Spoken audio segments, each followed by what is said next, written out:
Todos conhecem a importância que a ciência atribui à luz emitida pelos corpos celestes, especialmente pelas estrelas. Luz, essa pequena palavra, engloba todas as outras formas de radiação eletromagnética. As considerações que a ciência faz sobre o comportamento das estrelas e das galáxias que elas formam dependem dessa ferramenta. Seria impossível, para uma nave tripulada, alcançar Alfa do Centauro, depois do Sol, a estrela mais próxima de nós, para saber o que estaria ocorrendo, em tempo real, com os seus possíveis planetas.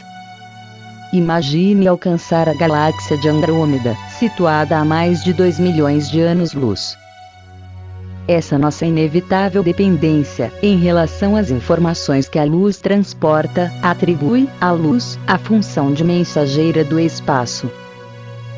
Como consequência, nenhum evento que ocorresse no universo visível poderia ser descrito de forma direta. Inclua-se, aí, o próprio espaço. Por exemplo, para se avistar uma partícula subatômica, como é o caso de um elétron, é necessário que antes ela seja iluminada.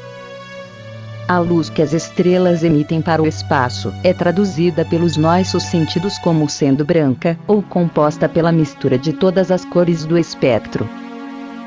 Isto é, ela não seria polarizada, desde que não haveria separação notável entre o ultravioleta e o infravermelho. Esse achado é compatível com a afirmação da teoria da relatividade, que nos diz que a velocidade da luz é constante, e não depende do movimento ou da imobilidade da fonte, em relação ao observador. Assim, caso a luz fosse utilizada como ferramenta de medição de distâncias e de tempo, a contração relativística do comprimento do espaço, e a consequente dilatação do tempo, não poderia ser aferida, diretamente, pelo efeito Doppler da luz. Haveria, na luz branca, um virtual nivelamento entre todos os seus níveis energéticos.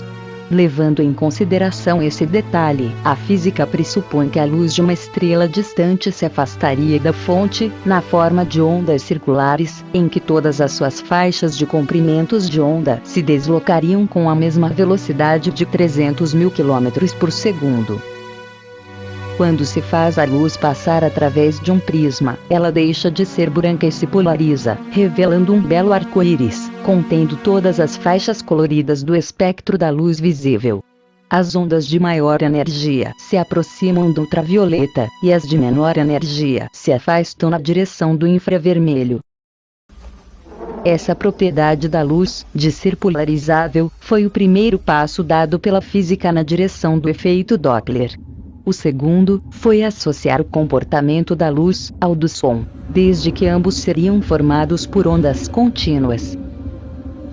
Quando um trem se aproxima de um observador parado numa estação ferroviária, o som se torna mais agudo, mesmo que a sua frequência permaneça invariável para o maquinista do trem. As ondas sonoras se contraem. Quando o trem se afasta, as ondas se esticam, e o som se torna mais grave apenas para quem permaneceu imóvel na estação. Para que o efeito Doppler se tornasse viável, como instrumento de medida de distâncias e de tempo, as ondas de luz, assim como acontece com as ondas sonoras, precisariam ser contínuas. A discussão sobre a possível descontinuidade das ondas luminosas se acendeu com o trabalho de Planck com os osciladores eletromagnéticos, e foi consolidada pelo trabalho de Einstein com o efeito fotoelétrico. Isto é, a natureza quantizada da luz atestaria que ela seria descontínua. Assim, Einstein postulou que a luz percorreria o vácuo na forma de pequenos pacotes isolados de energia, a que deu o nome de fótons, e não na forma de ondas.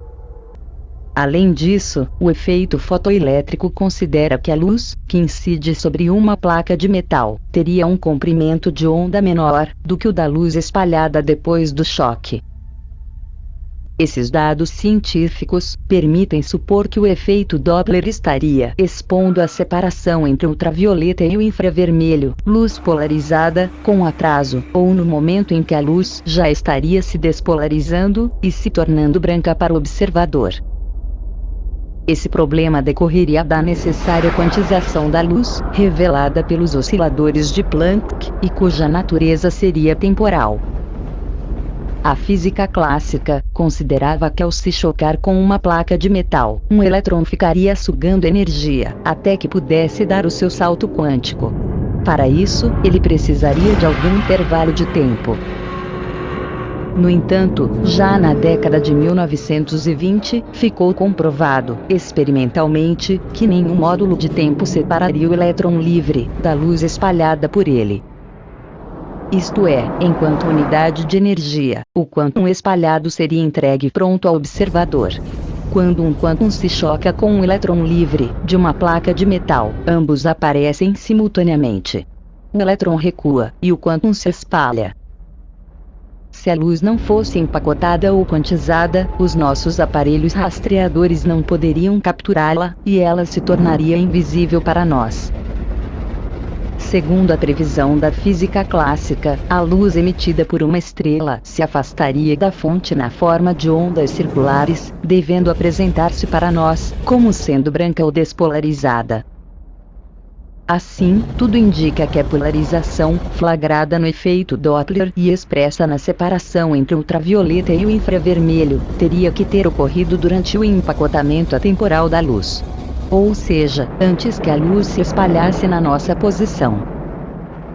Quando se trata da nossa avaliação subjetiva, seria como se a quantização tivesse esticado e polarizado a luz, no ponto futuro.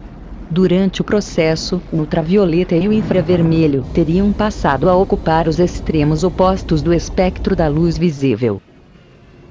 Devido à natureza atemporal da quantização, o desvio para o vermelho não poderia ser flagrado diretamente, ou em tempo real, tal como se verifica na prática, quando se utiliza o efeito Doppler. É que, se a quantização não demandasse tempo, não haveria movimento que se pudesse medir diretamente, pelo menos até o momento do espalhamento do fóton. Por isso, a luz das estrelas nos é entregue como sendo branca, cor resultante da mistura e do nivelamento energético entre todas as cores do espectro. Essa interrupção no fluxo dos fótons de luz, relacionada com a natureza atemporal da quantização, isolaria o desvio para o vermelho da radiação no ponto futuro.